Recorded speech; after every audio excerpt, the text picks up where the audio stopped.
welcome back to the Premier League Predictor here at the Royal Oak Pub in New Malden. Luke's joined me again. Thanks again. That's all right. Coming on the show.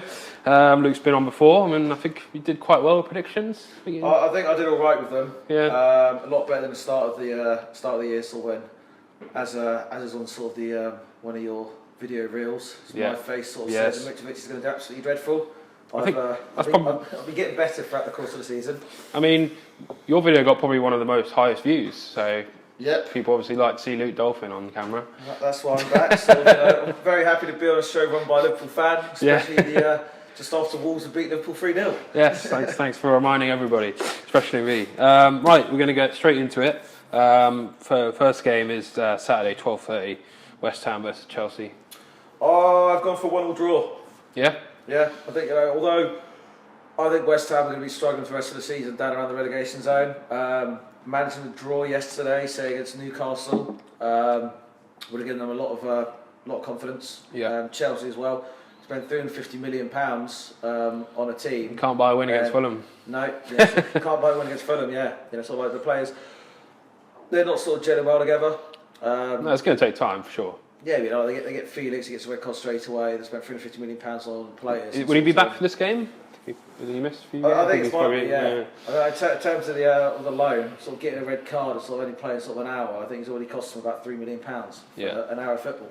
But no, I think West Ham, they're going to be very confident having sort of just drawn with Newcastle, who are sort of like up there for the top four against what's now become a mid-table Chelsea. Yeah. It's going to be a tricky game for both. I think maybe you say Chelsea would be the better team. Obviously, they're higher up in the league. But yeah, I've gone for a 2-2 draw. I think there'll be goals in that one. I think Chelsea's new signings might score a couple, but then defensively, I don't know. West Ham can be a bit unpredictable going forward sometimes. They managed to keep on to Antonio. Yeah, he might score a goal. Right, moving on to first for 3 o'clock kickoff. We've got Arsenal versus Brentford. I think Arsenal are going to bounce back after the embarrassment that was the Everton loss. Yeah. Brentford are playing well though. They've unbeaten in 9 games or something. I think Brentford are. Oh yeah, I think it's like they've got a long unbeaten run. Arsenal obviously sort of don't anymore. Yeah. But Arsenal at home, sort of it's kind of sort of it's derby-ish. Just because sort of both sort of in London. Yeah. I think if it was at Brentford, we might be having a different discussion. But I think if it was Arsenal, at Brentford, I'd be going for maybe a 2-2 draw with Brentford, scraping it of a win, Tony penalty, sort of towards the end. But no, I think Arsenal are going to sort of want to sort of bounce back, sort of back at home, sort of having lost Everton. So I think 2-1 to Arsenal. Yeah, I've gone 2-1 as well. I think it'll be close. I don't think Brentford are going to be easy to beat, but I think Arsenal will probably just have enough, and they want to bounce back. Yeah. They'll need to win because otherwise City are right on their heels then, and then they play them next. Yeah, they've still got a game in hand on them, and so we've got the Arsenal City game to talk about later. Yeah, on Wednesday. So if they don't win that game, then that game against City becomes very interesting. Right, Palace versus Brighton. It's a bit of a derby, that one, even though they're nowhere near each other. They call it, isn't it like the M23 derby or something? Don't like each other. I'm not excited for this match. No. I don't think it's going to be. I think it's probably going to be on match of the day, one of the last games shown. So that quick little 4-minute window. I've gone for a 1-1 draw. Yeah. I think it's not going to be that entertaining. I think the last match I said, I think when it was Palace and Southampton. So I also said that, and there's always quite a lot of goals in it. Yeah. But 1-1. Yeah, I've actually gone 0-0 in this one. They tend to be draws in this game. I know they don't like each other, but they always tend to be draws. So yeah, it's either 1-1 or 0-0, and I just think it'll be a rubbish game. I think you're probably right. It might be last match of the day. And I think if any team's going to pip it, it'd be Brighton. Yeah. So they've lost sort of that 5 of their main players sort of this year, lost their manager, but they can still sort of not Liverpool out the FA Cup. So they can sort of turn up when needed. I think Palace play better at home than they do away, so they do have that with them, but will it be enough against Brighton? Obviously, playing very well at the moment. Looking at Fulham versus Nottingham Forest as the next 3 o'clock kickoff. I've gone Fulham 2-0. Okay. Fulham are right up there at the moment, doing well. I'm very happy with where they are, sort of in terms of the table. Sort of potentially eyeing up Europa Conference League. against the Forest team, although sort of they've been starting to get results in recent weeks, so I sort of still can't see them turning up and putting in a good game. Yeah, I mean, it's obviously they have been playing better Forest recently, and they are out of the relegation. I know they've 30 signings since the start of the season. 30. Which is ridiculous. That's like, mental. You can have like what 20, you can have a 25-man squad. They've got a first 11, a reserve 11, and 5 people sort of sat in the at training ground.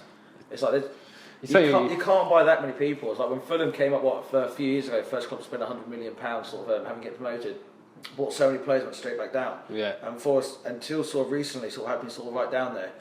There's no way that no manager can have 30 brand new players and sort of be able to get the chemistry, sort of the synergy in a team to get them to gel together. Yeah, it's a bit like Chelsea in the sense they've just got loads of new signings, but like it's going to take time. I mean, if they survive, then maybe they'll be better next season. I don't know. If they survive, sort of, got the whole sort of summer window to play, sort of with each other.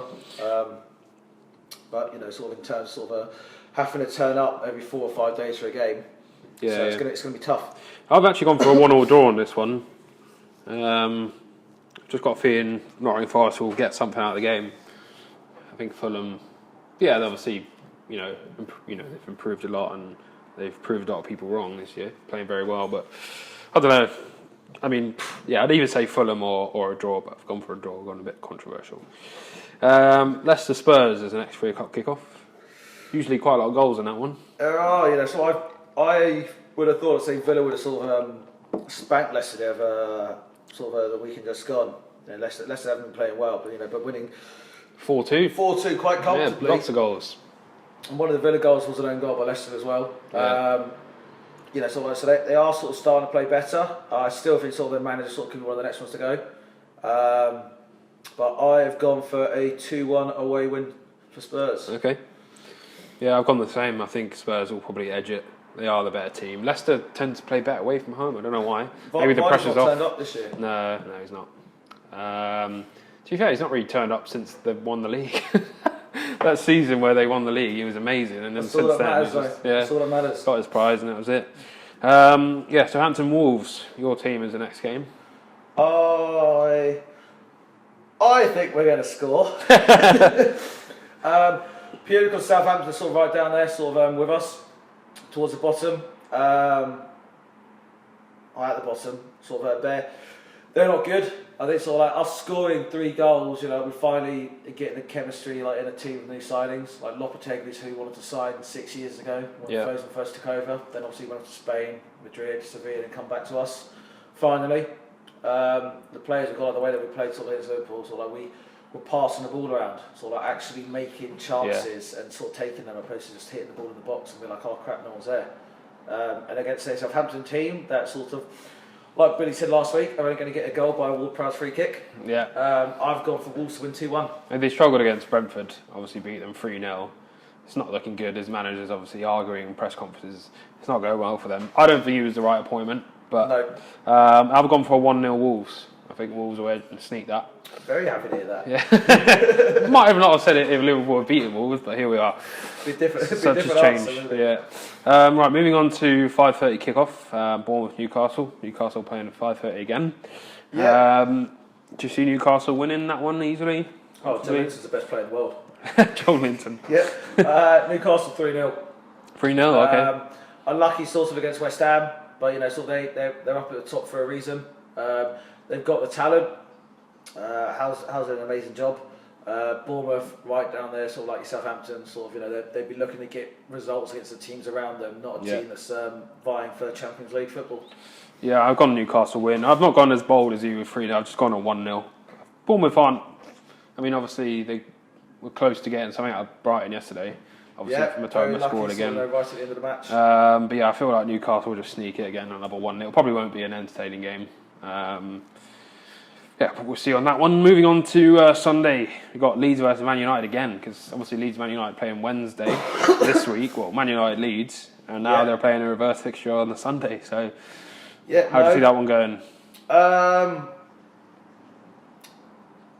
They're going to be starting Fred instead of Casemiro, sort of after the dirty tackle match that's gone. He tried to choke Hughes, didn't he? Well, I don't know what he was trying to do. He had 2 hands around his neck. You can't do that sort of even in Sunday League. thing is, like, obviously it doesn't. Know better. Even if he's just holding it there and not actually applying any pressure, it still looks bad in any camera angle you see. You have no idea what he's doing. Yeah, so they're going to have to sort of change the formation. But Rashford has been on fire recently. Yeah. I've gone for Man U 2-0. I've gone 3-2 Man United. I think it's going to be lots of goals in that one. Yeah. Because Leeds are at home, they certainly play better, and if they score, the crowd gets behind them.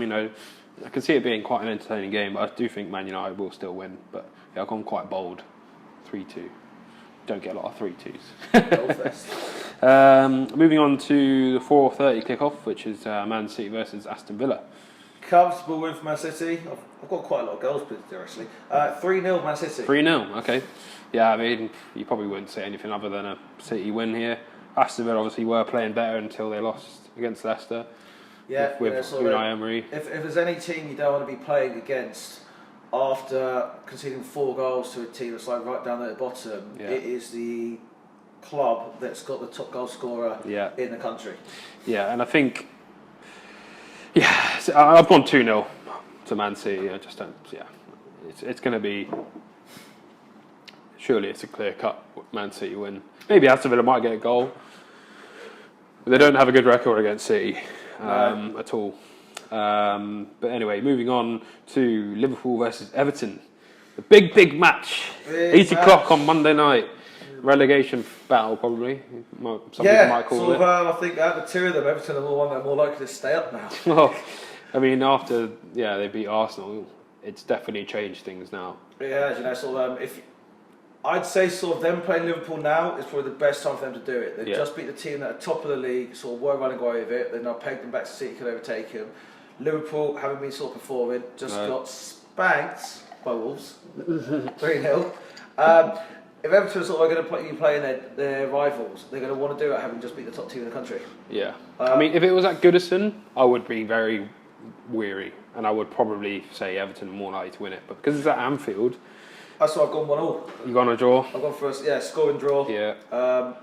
I think it's going to score and draw, 7 cards. It's going to be a cagey affair. Everton are going to have so much confidence. New manager in. Yeah. The way they performed against Arsenal, they were great. They were on the counter attacking the whole time. Calvert-Lewin with 3 balls across the goal line. They should have slid and scored. Yeah. Liverpool are just lacking it. Yeah, I mean, it's really difficult to call. Obviously, you think the fans will try and get behind the team at Anfield. We've not played at Anfield in a while, and obviously they're going to get. We've not won this year yet. No, and obviously going to get a bollocking from Jurgen Klopp in the dressing room. Whether or not it will make a difference in this game, I don't know. Obviously, you're not going to put Everton to win. Obviously. And I think a draw might be more realistic, but I'm going to be biased and say 1-0 Liverpool. I think it'll be a really bad game. I could have guessed that. I think it'll be both teams just don't want to concede, and then we'll get a silly penalty or something. Calvert-Lewin has only just come back recently, from injury. Yeah. They still got Demarai Gray. They look good defensively against Arsenal. Well. They'll do the same thing. It's Calvert-Lewin, the least amount of goals he scored at the club was under Fat Frank. That's because he's injured the whole time. Yeah. He's back, he was really threatening against Arsenal. And you guys especially, Van Dijk's out, your defence is a mess. Yeah. Nunes still can't score. No. I mean, I might be bold in saying we'll keep a clean sheet, but I think if we did, it might help us going forward. I don't know. I could be completely wrong yet again. I mean, I put Liverpool to beat Wolves 2-0. So. I know, because Wolves can't score and look for the grace at the back. Apparently not. Arsenal versus Man City is the game on Wednesday, midweek game, which is obviously a postponement from earlier on in the season. Probably the biggest game of the season, you would probably say. Yeah, no. Especially if City beat Villa. If City beat Spurs and then Villa. If they beat them and Villa, and say if Arsenal beat Brentford, then I think it's still just 2 points in it with Arsenal the game in hand on them. It's going to be interesting. Even so, at the halfway point of the season, if both teams match the exact results they had in the first half of it, but City beat Arsenal twice, they'd be winning the league by 1 point. Yeah. City are going to want to be well up for this, especially having lost to Man U recently. Yeah. That dodgy offside goal that definitely was offside. City are going to be well up for it. Arsenal are going to sort of not want to get complacent about it. So I think both teams are going to score, but I've gone for a City 2-1 win. I think it'll be a game where it's going to be feisty. There's going to be maybe a red card or two. I don't know. I can see it being a 1-1 draw. Either team would probably take. Obviously, Arsenal would probably take it more than City would. Arsenal would definitely be happy with a draw on this. Yeah. City be thinking, we need to win. If we win this game, we're right back in it. Yeah. 2-point difference between the two teams. It's basically Arsenal a cup final, isn't it? It is, yeah. Well, cup final this could make or break the season. If Arsenal win that, they go back to sort of being 5 to potentially 8 points ahead of them. Yeah, I mean, it's game of the season, and it is the game we're picking this week for the prediction. So yeah, do get your prediction in the comments below for Arsenal versus Man City. Biggest game of the season. It's going to be a difficult one to predict. It's going to be an entertaining game. Make sure you get your prediction in. Doesn't takes you 2 seconds to do. Yeah. And you could potentially be entered into a prize draw, and the prize obviously hasn't been announced yet, but it's going to be a good one. It's not just going to be a prize draw. Yeah, Luke's already won, so one result right, sort of. But if the thing is, you can keep entering, even if you win. Luke, if he wins, gets it right again, he gets a second entry into a draw. This obviously helps his chances. So yeah, it does really help me out, and obviously do like the video if you can. And if you haven't subscribed already, please do. We're trying to get 100 subscribers. I'm 3 away. 3 away. 3 away. I mean, if you know anyone, or if anyone else knows anyone that's not subscribed, create a second YouTube account and subscribe via that. Yes, exactly. But no, that is it for this week's predictions. Thanks, Luke, for joining me yet again. Cheers, man. And we'll see you next week. See ya. Cheers.